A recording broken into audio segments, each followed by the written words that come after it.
Parfois cynique, parfois confiant, mais jamais complaisant. Francis Gosselin.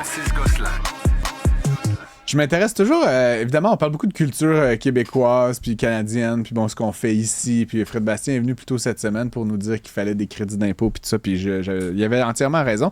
Mais à un moment donné, oui, il faut se regarder le nombril, puis se trouver bon, puis se parler à soi-même, puis ça, c'est important, mais tu sais, les pays qui font très bien de la culture, puis tu sais, les Américains, évidemment, mènent le monde, mais les Français font bien ça, puis il y a des choses qui se font cool en Belgique, puis en Allemagne, puis en Corée du Sud. La Corée du Sud, j'avais Séoul en tête, la Corée du Sud depuis quelques années. Autant la musique que même le cinéma, on a vu sur Netflix. Puis, comment ça s'appelait, là, qui gonnait du monde, là, une genre de... il était 100 au début, là, puis il meurt, là. C'est pas Hunger Games, ça, c'est la version occidentale, là, mais... Style, en tout cas, bref, ça va...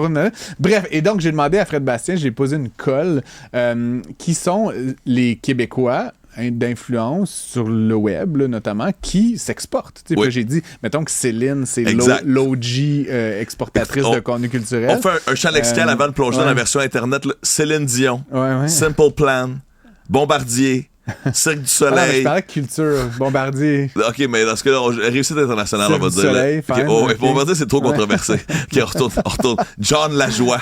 John Lajoie, wow. Lui, c'est un gars du web, right? Oui, OK, non, sans blague. Il est pas dans ta liste, John Lajoie, d'ailleurs. Non, effectivement, mais je le donne en bonus. Là, c'est quoi, Everyday Normal Guy? Oui, bon, John Lajoie était un phénomène viral avant même qu'on ait le nom. Viralité, là. Pour la viralité, c'était un gars qui faisait des vidéos sur YouTube. C'était un Montréalais anglophone, parle un peu français, un peu. Oui, mais c'était un peu rigolo, là. Oui, puis mais c'est ça qui est fascinant, c'est que lui faisait des vidéos pour le plaisir dans son sous-sol, des vidéos humoristiques. Là, bon, dans ses chansons, une de ses chansons les plus populaires, il dit que c'est un gars bien normal. C'est souvent dans le rap, on entend les rappers se vanter, j'ai la meilleure voiture, ma fille est la plus cool, etc.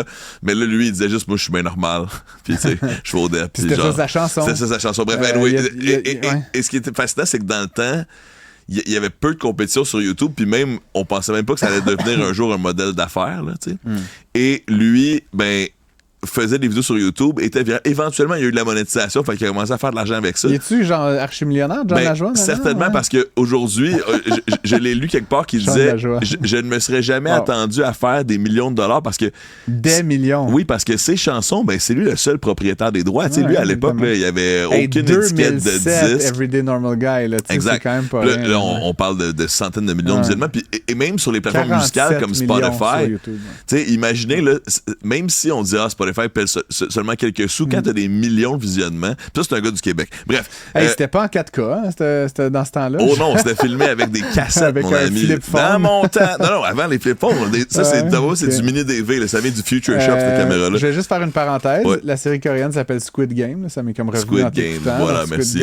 Donc là, on voulait célébrer les exportations culturelles québécoises. Puis puisqu'il nous reste juste comme 2 minutes, non, mais blague à part, je voulais aussi faire une parenthèse. À l'époque de John Lajoie, moi, il y avait un autre groupe un peu crazy, je pense que c'était néo-zélandais, qui s'appelait Flight of the Conchords. Bien sûr. Quelque chose, bien sûr. Je sais pas, on n'a pas les mêmes goûts nécessairement. Mais... C'est des grands rappeurs d'ailleurs. Oui, puis c'était un peu le même genre c'était un peu niaiseux. Mais c'est super intéressant parce que là aussi, c'est des humoristes locaux de la Nouvelle-Zélande qui ont eu un impact jusqu'ici au Québec. Donc nous aussi, en étant fidèles à notre culture, on peut réussir à résonner partout dans le monde. Puis c'est les exemples que je donne aujourd'hui.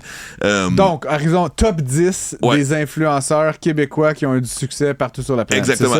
C'est le nom du segment, finalement. Top 10 des influenceurs québécois. Influenceurs, c'est moi, je dis créateurs numériques. Des créateurs numériques. Top 10 des créateurs numériques. Bon, je commence, vu qu'on était dans la lignée de John Lajoie, des bilingues qui ont un gros succès sur l'Internet anglophone. La plupart des autres que je vais nommer, c'est dans l'Internet francophone, là, mais je dois mentionner Ryan George, qui est sur YouTube extrêmement populaire. On parle de plus de 1,7 million d'abonnés. Est un francophone bilingue. Qui fait quoi? Anglophone bilingue là, de Laval. OK, c'est lui que vous avez vu faire des critiques de films hollywoodiens. Il fait des pitch meetings, il se moque des gens qui écrivent les films hollywoodiens. Fait plusieurs trucs aussi où le personnage principal, c'est de la fiction, mais il dit si un gars de 2010 arrivait, si un gars de 90 arrivait en 2010, ou tu sais. Puis il se met en scène lui-même, tourne avec un écran vert extrêmement créatif. Puis, c'est ça, 1,7 million d'abonnés. Un écran vert, puis là, il met des niaiseries derrière lui. Là, comme, Non, c'est que ça lui permet de jouer tous les personnages extrêmement rapidement. Tu sais, les plus jeunes sur Internet comprennent les conventions humoristiques sans que tu aies besoin de passer 8 heures sur ta prothèse du bye-bye. Tu peux le faire avec un green screen puis une petite moustache du dépanneur. Pointe vers Radio-Canada ici. J'ai rien dit. Gurky, un Québécois qui il a été extrêmement populaire grâce surtout à des vidéos où il essaie de la bouffe impossible. OK? Puis lui est très populaire en France, Gurky. On parle de plus de 900 000 abonnés sur YouTube. Fait que là, on est rendu à 3 millions de personnes qui suivent des gens dont je n'ai jamais entendu parler. C'est bon, on continue. Exact. Aikeliu, connais-tu Aikeliu? C'est Nabil Larek, son vrai nom. Mais un mot, là, lui, c'est un joueur, c'est ça? Un gamer, effectivement. Lui habite au Québec depuis l'adolescence et habite maintenant à Verdun et littéralement... Il n'est pas d'origine québécoise. D'origine francophone, mais non québécoise. Puis c'est un gars qui est extrêmement populaire en Europe, en France, mais aussi là, dans l'Afrique francophone du Nord-Ouest. Là, il joue à des jeux? Il joue à des jeux vidéo, mais c'est le Denis Talbot d'une génération et d'une iconographie, là, parce qu'il est divertissant, mais aussi informatif, a une critique sur les compagnies de jeux vidéo. Tu sais, c'est pas, on dit ça de même, il joue à des jeux, il est populaire, ça a l'air tellement niaiseux. Mais pour les auditeurs qui le connaissent moins, cet univers, on parle de quelqu'un qui a un charisme sans nom et qui sait tellement bien raconter des histoires. Puis quand il se prononce à propos d'un jeu vidéo, c'est pas c'est le fun ou c'est pas le fun. C'est tel gars de tel studio a travaillé dessus pendant 2 ans, c'est intéressant de voir. Mais il est dans cet univers, donc il le vit pour de vrai. La liste que tu nous donnes depuis tantôt, c'est-tu dans l'ordre, dans le désordre? Aucun ordre. C'est pas 10, 9, 8. Là. Non, on poursuit avec un incontournable de l'Internet. Là, c'est infâme même. Je sais même pas si on devrait être fier que ça vienne d'ici, mais non, moi je le suis très certainement. C'est 25 millions d'abonnés sur YouTube. Watch Mojo. C'est les fameuses listes. Là, ce que BuzzFeed a été pendant plusieurs années, c'est ce que Watch Mojo est sur Internet. Donc, c'est pas un individu. Non, c'est un individu qui a parti cette marque-là, mais qui a ensuite engagé plusieurs personnes. C'est les fameux top 10 de les morts dans les films ou comme 10 fois dans les dessins animés japonais où le protagoniste a mangé une épée. Je sais pas, aucune idée, mais le point, c'est que on utilise le critique et compte rendu pour utiliser le contenu des autres et ça a fait beaucoup de succès sur YouTube parce que puis on est quand même un peu sur la ligne grise de ce qui est permis ou non. Exact, effectivement. Mais un grand succès québécois, qu'on le veuille ou non. Je veux dire, on parle de milliards de visionnements, donc de millions. J'avoue que je navigue en terrain méconnu, là, certainement, puis il nous reste peu de temps. Faut qu'on sprint. Steel Horse, un gamer, lui tu me disais que tu le connaissais, lui aussi était très populaire en France. Ma blonde a travaillé avec lui. Exact. On salue Gabriel en passant. Emma Verdé aussi qui a travaillé avec nous dans le temps. Emma Verdé avait un peu pris sa retraite.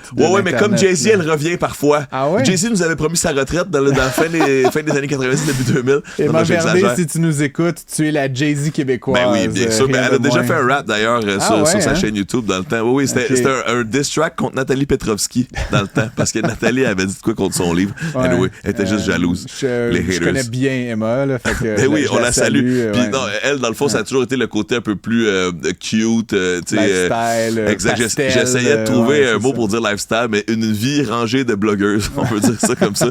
Bref, très populaire auprès mode, comme tu dirais. Des jeunes filles du primaire. Elle avait sorti sa collection de crayons et de livres pour le primaire. Un petit oiseau me chuchote qu'elle a fait beaucoup d'argent avec cette série, cette collection d'articles scolaires. Et elle est très populaire aussi en Europe. Là, je me souviens qu'en Suisse, en France, je connais toute cette histoire. Continuons. OK, Lisanne Nadeau, une autre incontournable. On parle de 647 000 abonnés sur YouTube. Elisabeth Rioux n'est pas dans ta liste. J'aurais pu la mettre aussi, absolument. Je vais les comparer, mais tu sais, c'est deux selon moi, c'est deux histoires complètement différentes. Puis c'est sûr que moi, personnellement, je connais mieux Lisanne parce que je la connais depuis, depuis l'Internet, là, on peut dire. Là. Fait que c'est c'est intéressant de voir qu'à ce jour, elle ne cesse de se réinventer. Un peu comme les grands artistes. Les à chaque ondes, 5 ça, tu veux dire, ouais. exact.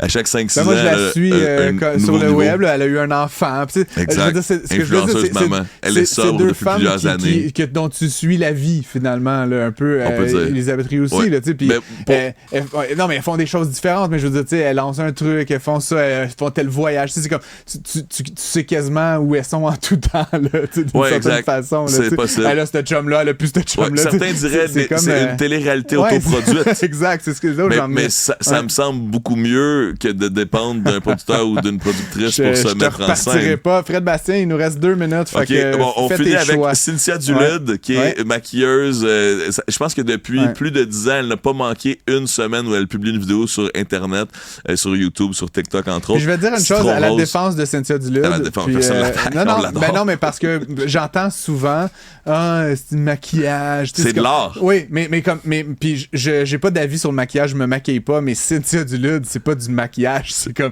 c'est du de l'art. Maquillage, c'est juste le meilleur dans du le temps maquillage. de l'Halloween, là, c'est comme elle se fait des, tu sais, je sais pas combien de temps ça lui prend là, elle fait ça en accéléré. J'ai déjà été son sujet, elle m'a fait un maquillage de football, de Super Bowl. Puis je pense que ça a pris 2-3 heures quand même. Puis tu sais, c'est comme c'est une transfiguration, c'est pas du maquillage, je vais mettre du rouge à lèvres, c'est ça. Qui se met elle-même en scène. Et je voulais dire Citron Rose aussi là, sur TikTok, plus d'un demi-billion d'abonnés, 650 000 abonnés sur TikTok, fait de l'humour et de la danse afrobeat. Thomas Gauthier, qui est un humoriste québécois qui est énorme en France aussi. Et je termine avec un autre OG de la création numérique québécoise qui a résonné partout dans le monde, Roi Inoc.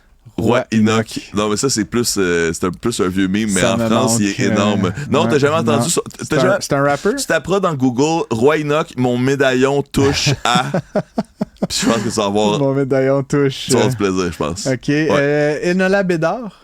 Je sais pas c'est qui. Ah oui, bien sûr, c'est la danseuse au sens Team White, est-ce que ça se peut? Oui, je sais pas, mais tu sais, je regarde, c'est plus dans mon fil TikTok, là, mais tu sais, elle fait genre des danses, puis elle a comme des collabs dans les rues de LA, puis c'est comme, exact. Elle a le rythme dans la SG Blow aussi, qui était une TikTokeuse qui a explosé à LA dans les années d'influence. C'est étrange, parce que tu sais, t'as fait des comparaisons là, pendant les 10 dernières minutes avec d'autres... Céline Dion, Simple Plan, Kate Renata, High Classified, Justin Bieber. Je demanderais à ma mère, tous ces gens-là, et elle saurait qui ils sont. Même Simple Plan, à la limite, vaguement. Donc l'Internet crée la culture là, niche. Moi, j'aime beaucoup ma mère, mais je veux dire, je suis de mon temps, j'écoute les trucs sur TikTok tout le temps, je connais rien, je connais il va avoir 25% de ça, puis tu me dis que ce sont des stars québécoises avec des carrières à l'international. Oui, on parle de millions d'abonnés. C'est bizarre, centaines de millions. C'est que l'Internet crée une nichisation de la culture.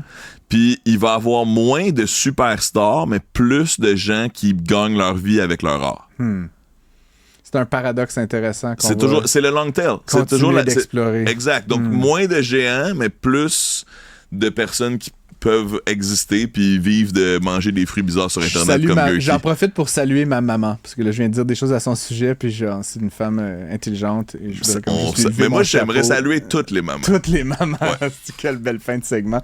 À toutes les mamans, ce segment. La fête des mères, c'est tous les jours. Tous les jours. Merci, Fred Bastien. On vous aime. On se voit la semaine prochaine. Tu vas être en studio pour encore un jour ou deux, mais on va essayer ça. Tu t'envoles, si exact. J'ai bien compris. On va faire du direct. On s'en va sur le terrain. On va aller voir si ça brasse vraiment aux États-Unis. J'aime ça. Yes. Je suis déjà parti. Bye. À la semaine prochaine. Bye.